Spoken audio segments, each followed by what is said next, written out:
Godina Shawabaa aanaa Boosatii fi Fantaalleetti walitti bu'iinsi daangaa naannoo Amaaraa fi Oromiyaa gidduutti jalqabee ammas itti fufeera.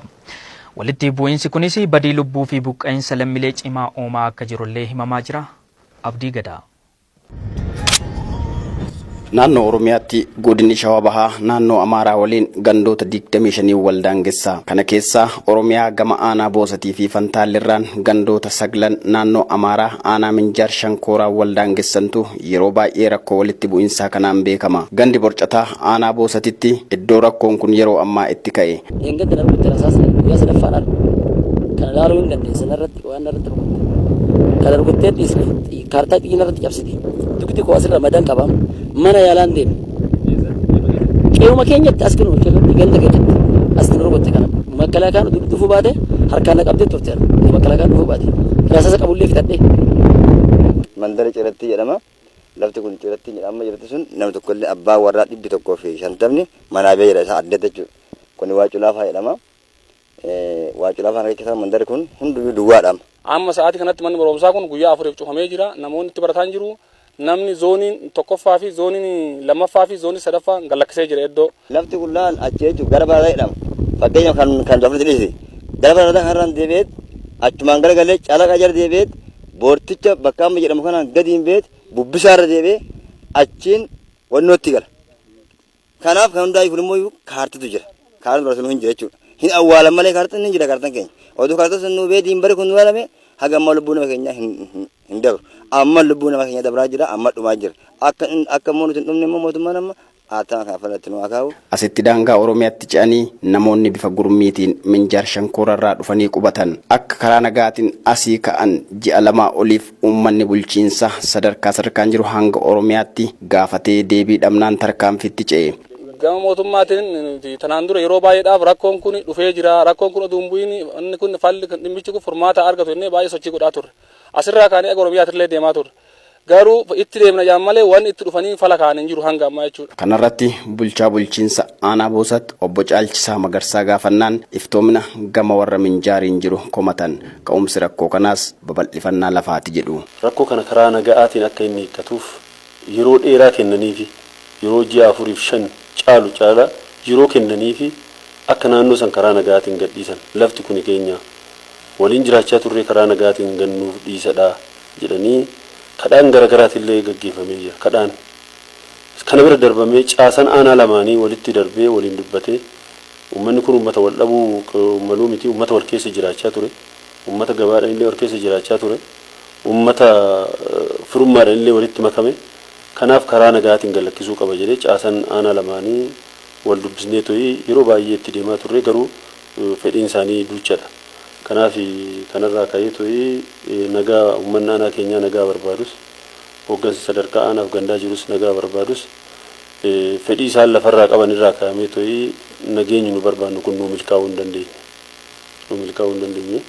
Kanarraa ka'ee rakkoon bal'aan uumamee guyyaa amma 3 nama keessa jiru kana keessatti waraana guddaadha kan gaggeeffame jechuudha. Waraana irratti gaggeessanii uummatatu buqqa'ee kanarraa ka'ee namni 2 du'ee namni gara 6 rasaasa waraanamee hospitaala ciisaa jira. Har'a kunoo buqqa'uun du'uu fi miidhamuun uummatarra ga'aa jira. Manarraa baqattanii garam deemaa jirtan? Amma kunoo karaa harriboonaa kanatti akkana caakkatti baqachaa jirra. Gama jiran isaanii gamanatti nu rukutaa jirani. Kanaaf baqachaa jirra. Ganda kamirraa eessatti baqataa jirtan? Amma gara harriboonaa kana gara caakkatti baqataa jirra. Lafti kun waan jireenya keenya ta'eef adimee kana guutuurra turre guyyaa kaleechaa malee dheengadda cirratti manuma dhufan fagoo iddoo hin ta'in jechaadha. Amaarri jechaadha. Amma lafa kanarratti hoggaa dhufanii rabshaa kaasanii nama kaan waraananii kaan ajjeesan. Amma maarree namni karuma deemuu wallaalee caakkatti manaa baane to. Maal hojjetarree amma maali wanni ta'u gara seeratiin illee taatu hoggaa nama dhaqqabame maatiin kun bal'inatti dhumaaree jira mootummaan iddoo jiru. Maatii kanaaf unatti yookiin nama kaakaa tokko kaa'aniitu maatiin kun aduun kun nama fixaa jiraatiif akka karooratti nu qabsiisuu qabdan. Maatiin koo gaafa baqateeti. Ani jakiyyaa hin agarre bakka isaan jiran hamma ammatti hin agarre asii baqataniiru. Mootummaa moo wanni kuma numaas nu kanaan qabamne dhufanii nu gargaarii waraananii rasaasa illee nu fidin bishaan nu fidin maatuma keenya kan badee jiru sanillee maaliif ilaalle dhufanii maal jedhanii waan ittiin kennin eessa jirtan hin jedhan anuu bakka jiran illee agarre asii ba'an malee itti gaafatamaa waajjira ODP aanaa boosat rakkoo kana bulchiinsi gama aanaa Minjaar hin jiru harka keessa hin qabu jechuuf nama rakkisa jedhu. Qaamni hooggansaa keessa hin jiru akka hin jenne taappeellaa achitti dhaaban. Nama hin jechisiisu waan ta'eef taappeellaa sana achi dhaabbachuun ishuu maal kaasee uummata biratti dallansuu haaluu kaase. Eenyutu gurmeessee kan jenni ilaalte qaamuma sirriitti gurmeessaa achi keessatti. Daangaan adda hin baane.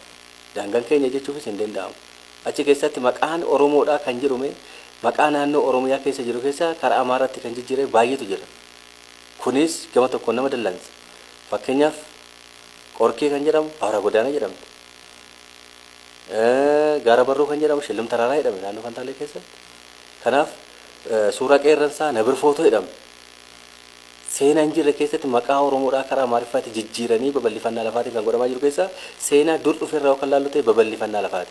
Maqumallee jijjiira dhufa waan ta'eef. Itti gaafatamummaa rakkoo daangaa gama kanaan mudataa jiru kanaaf qaamni itti gaafatamuu danda'u ni beekama kan jedhu ammoo itti gaafatamaa waajjira bulchiinsa fi nageenyaa aanaa boosat obbo Kadiir Godaanaati. Abaluuf abaluun keenya adda baafneera. Keessattuu bulchaa ganda Amoora Beetee jechuudha. Ganda san kan bulchu. Itti gaafatamaa ganda san jechuudha. Kan uummata nuti bobbaasuusa, kan uummata itti gurmeessuusa. Lammaffaa immoo itti gaafatamaa bulchiinsa nageenyaa aanaa Minjaar. Isaan itti gaafatummaa fudhata ammallee mootummaan hordofee namoota yoo seeratti dhiyeesse malee burullee manguddoon fedhe daangaa sana dhufee achitti dubbatee daangaan addaan bahee mootummaa addaan baasee ammas nagaa ta'ee yaadu. Maaliif namoonni kun yeroo dheeraa achi turan illee dhalataa achitti illee achis deemaa hin beekan illee lafa bal'ifannaa kana keessaa harka qabu kan yoo shakkiillee qabnallee marii irratti illee dubbateera. Naannoo Amaaraa aanaa Minjaar Shankooraatti itti gaafatamaa waajjira bulchiinsa fi nageenyaa obbo Alamaayyoo argachuudhaaf bilbila kan isaati jedhamee arganne yoo itti bilbillu bilbilli isaa cufaadha jedha. Sababa kanaan deebii gama sanaan argachuuf barbaanne argachuu hin dandeenye. Itti gaafatamaa waajjira bulchiinsa fi nageenya godina Shawaa Bahaas dubbii kana kan furuu danda'u naannolee lamaan malee sadarkaa godinatti waan danda'amu miti jedhu. Waan akka godinaatti hojjennu, waan akka aanaatti hojjetamu, waan akka gandaatti hojjetamu hojiin bal'aan hojjetamee jira. Dubbii naannolee lamaan hiikamuu danda'a.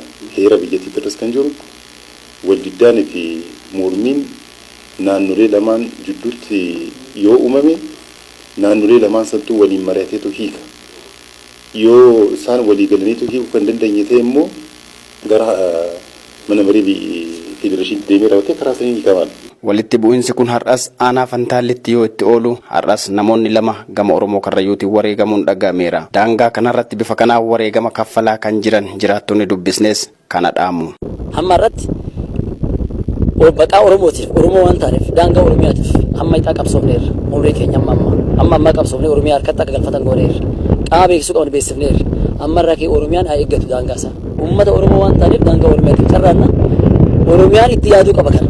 Nama kan biraa nama daangaa kanaaf jedhu sirriitti itti yaaduu qaba waan jedhuun qaba. Maaliif haga nuquu qabneef kan lafa qonnaa achi hin qabnu beelladni keenya bakka san dheedullee miti lafti Oromiyaa jala jirti waan ta'eef namni Oromoo ta'e nyaachuu qaba. Namni Oromiyaa jala jiru sabaa sallamiin kamiyyuu lafa kana akka Oromiyaatti nyaachuu qaba malee qaamni kan biraa dhufee kiyya jedhee akka naannootti daangeffatee waraana nama kaasee lafa kaasuu miti waan ta'eef itti yaaduu qaban. Amma hunduu kan duulu maataa keenya fi bichaa miti. Naannoon Oromiyaa lafti kun kan Oromiyaati. Naannoo Oromiyaa kana qaamni Oromoo ta'e namni Oromiyaa kana qaama kamiyyuu gaatee dhufee fudhachuu qaba malee naannoon Amaaraa maaliif fudhata? Lafa keenya. Inni lafa feedu qabu lafa dabalata lafa keenya barbaada waan ta'eef jechuudha. Nuti immoo kana hin kennu fayyadnu hagammaa fincilaa jira. Ammas hin kennu. Kana irratti immoo mootummaan Oromiyaa hagammaa akkamitti ilaala? Kaartaan hin jira. Kaarti dhufee maaliif nu daangaa kana maaliif ofumaafuu maal laal? Lafti kun keenya bichaa miti Oromiyaati.